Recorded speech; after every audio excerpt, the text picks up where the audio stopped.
өөрсдийнхөө ашиг хараад 11 настай хүүхдэд мопед түрээслүүлээ явж байгаа шүү дээ. Скутерээ. Хичнээн хүний амнаас хичнээн хүний тахир дутуу болгож чиж хичнээн гэр бүлийг насан туршийн зовлон гачлалд унгаажж бид нар ойлгох юм.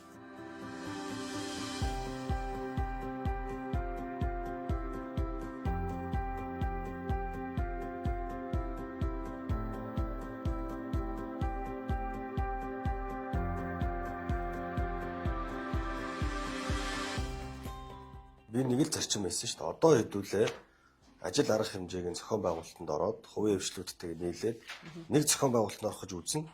Үзээд болохгүй байвал шууд зогсоо. Би аж ахуйн нэгж байгууллагууд боломж олголоо шүү дээ. 6 байгууллагт олголоо шүү. Зургуулантай нь би одоо зохион байгуулалтанд ороод эмх цэгцэнд орё, хамтдаа нийлъя, танахыг би торгоно, барина, зогсооно гэдэг нэг ч асуудал ярихгүй. Хамгийн гол нь иргэдээс ирж байгаа санд тусалт юу вэ? Тэрний дагуу танах нийгмийн хариуцлагын хүрээнд хамтраад ажиллаад өгөөч л гэсэн. Би нэг ёсондоо 4 асуудал тавьж байгаа шүү дээ. Нэгдүгээрт хамгийн чухал зүйл нь 16 наснд хүрсэн хүүхэд зам руу гарахаар замын хөдөлгөөний дүрм мэдхгүй аваар осолд өртөмтгий байдал нэмэгдэх гээд байна. Тэрийг унж байгаа хүүхдийн амь насны асуудал яригдана.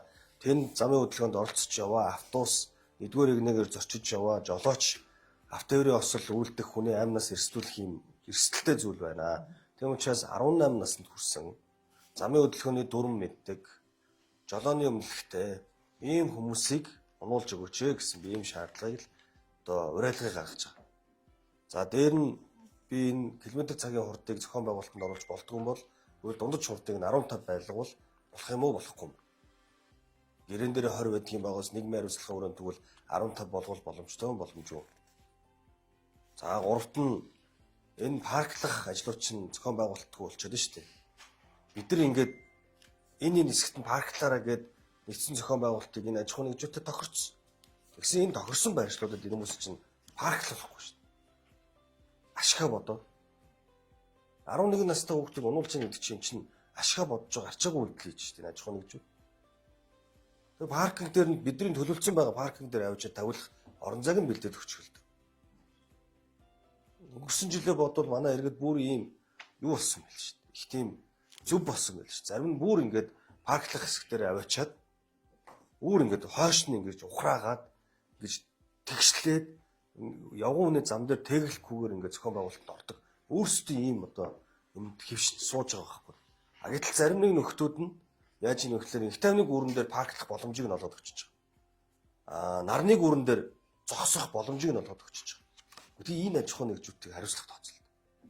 За хамгийн сүүлд нь бол үнэхээр цагаар төлбөр бодогдоод байгаа учраас хүмүүс аваар осол хийгээд тэр гэрлэн дохион дээр замын хөдөлгөөний дүрм зөрчөөд эсвэл явган хүний зам дээр дугуйн замын хэсгээр нь хүлээхгүйгээр ингээд хүн очиж мөргөөд байгаа юм бол энэ цагаар биш километрээр нь тэгвэл төлбөр тооцоо төлдөг болгоод өгөөч л гэсэн шүү дээ. Ийм л 4 зүйлийг би аж ахуй нэгж байгууллагад хамтарч ажиллаач.